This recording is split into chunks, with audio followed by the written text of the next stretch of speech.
السلام عليكم ورحمة الله وبركاته. بسم الله والصلاة والسلام على رسول الله صلى الله عليه وسلم. اللهم علمنا ما ينفعنا وانفعنا بما علمتنا وزدنا علما. سبحانك لا علم لنا إلا ما علمتنا إنك أنت العليم الحكيم. أول حاجة الطقم واخد 5.5 قماش و4 متر جبير. طبعا هي لفة الجبير على بعضها 6 متر، بس أنا استخدمت 4 متر فقط. تمام. طبعا ده يعني كورنيش جنب واحد بس. تمام. طبعا الستان ده ووش ستان، والقماش يعني وش ستان والظهر قطن. اللهم بارك، خامة يعني فوق الروعة. طبعا انا مش هقول سعر لان انا دلوقتي الاسعار بقت كل يوم يعني السعر عمال يزيد، فما ينفعش ان انا اقول سعر وبعد كده يجيلي في التعليقات اني السعر بكذا وانت ده فين ده. فطبعا مش هقدر بقى اقول سعر زي ما كنت بقول الاول، بس هي خامة والله روعة جدا. ستان والظهر قطن. ده كده طبعا الظهر انا يعني هما متطبقه كده بالظهر. طبعا احنا عشان نقيس القماش بنيجي من المكان اللي متطبق ده، جاي من عند راجل كده جاهز.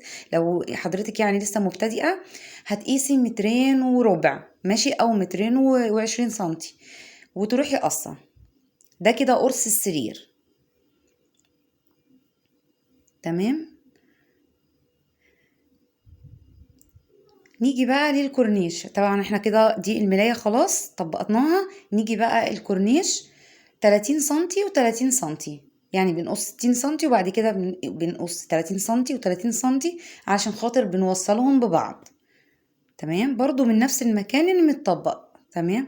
طبعا هتظبطي ايدك انا طبعا يعني بقص على ترابيزه عشان التصوير، لكن عادي انت ممكن تقصي وانت واقفه، او انت وانت فارده يعني القماش على الارض. اللي يريحك في طريقه القص اشتغلي بيه. طبعا ادي كده 30 سنتي و30 سنتي يعني 60 سنتي. تمام. ده كده الكورنيش. طبعا احنا قصينا قرص السرير 2.25 متر. ادي كده الملايه. نيجي بقى للمخدات. هنقيس برضو من نفس المكان ده 170 سنتي. ليه بقص 170 سنتي وهو السرير 160؟ انا بحب المخدة تكون يعني بمعنى صح مكسية، ما تبقاش يعني ابوازها باينة. تمام.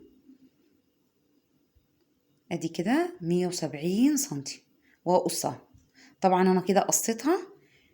هاجي بقى من عند المكان البورسول ده كده ماشي، وهروح مطبقة اللي هي 90 سنتي. طبعا احنا مقاس المخدة 90 في 100 وكام 170 او 160 زي ما هتقصي.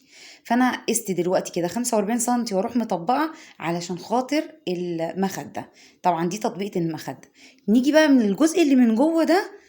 طبعا دي قطعة قماش متطبقة، دي اللي هنستخدمها للخداديات. تمام. طبعا انا تظبطي بقى ايدك وتظبطي القماش عشان خاطر بس يتقص مستقيم. تمام. ادي كده 90 سنتي متطبقة، اللي هي يعتبر ايه وهي متطبقة 45 وهي مفرودة 90 سنتي. تمام. انا كده هي متطبقة اهي. هقصها بقى لغاية اللي هي يعتبر ايه في 170. تمام. سهل جدا. وطبعا يعني والله الطقم ده قيم جدا اللهم بارك. خامته روعة. وكمان حتى يعني ممكن تجيبي الخامة دي لملاية بأستك، ملاية فلات، هي أصلا ناعمة وجميلة جدا. مش شرط يعني تبقى لطقم عروسة جوبير والكلام ده، لأ ممكن تتعمل يعني سادة كده، هي أصلا لوحدها قيم اللهم بارك يعني. تمام. ادي كده هنيجي بقى القطعة اللي اتبقت بقى من المخدات دي هنقص بقى خدادية. ماشي. هنقص وش وظهر 55 في 75. طبعا بقى هظبطها لان هي تقريبا جاية معايا هنا 60 سنتي. ماشي. فانا هظبط بقى يعني المقاس هخليه 55 في 75 وهشيل الزيادة.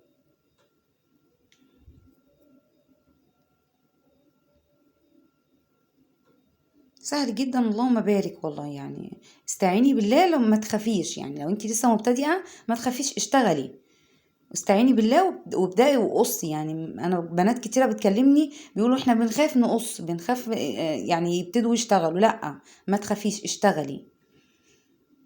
ربنا يحسن ما بين ايديكم يا رب. كده اول خدادية. نيجي بقى الخدادية التانية. هنقيس برضو 55 سنتي، بس طبعا بقى من عرض القماش نفسه. تمام. احنا اصلا يعني انا بحسب للمخدات والخدديات مترين وربع، بعمل 2 مخدة و2 خددية، بس طبعا من غير القرانيش بتاعت الخدديات. القرانيش بتاعت الخدديات لوحدها 40 سنتي.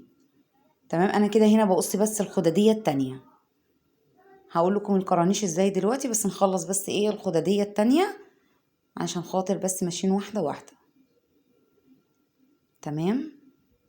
بصي القطعة اللي اتبقت دي انا طبعا بس هوريها لك، بس هخلص بس الخددية. اتبقت بقى قطعتين، هناخد واحدة للقلاب. تمام كده، هنقصها للقلاب اللي هي 25 سنتي في 55. يبقى احنا كده قصينا ايه الخدديات. تمام. القطعة بقى التانية اللي اتبقت دي هخليها بقى للايه للكشن للخددية. هيتبقى برضو قطعة معايا تانية من القرانيش هنا هاخدها ماشي عشان اكمل بيها الكوشن. هقص يعني قطعة زيها كده. القطعة ديت طبعا انا واخداها طبعا القرانيش 40 سنتي، فانا دي القطعة اللي معايا 50 سنتي هاخد منها الكوشن، والباقي هقصه عشرات للكورنيش الخدادية. بس بقى ملحوظة بقى، انا طبعا هنا قصيت الكورنيش تقريبا 11 سنتي 10 سنتي، فطبعا كان كبير صراحة. فلا الافضل، بص انا حاطه اكبر من 10 سنتي ازاي، لا الافضل قصيه يعني 9 سنتي او 8 سنتي. كل ما الكورنيش يكون اصغر، كل ما يعني يكون شكله احلى وباين. انا حتى لو تلاحظوا في التصوير ان الكورنيش كان مرمي لورا، لا صغري الكورنيش شويه، ما تخلوش كبير زي ما انا كنت عاملاه. دي نصيحه طبعا عشان خاطر يعني دي امانه، يعني انا عايزه برضو يعني شغلكم يطلع برضو ممتاز، مش شرط يبقى زي شغلي، لا احسن ان شاء الله. تمام. يبقى الكورنيش خليه 8 سنتي او 9 سنتي علشان خاطر بس يبقى مظبوط وباين في الخداديه، ما يبقاش مرمي لورا. بس كده كده قصينا الكورنيش.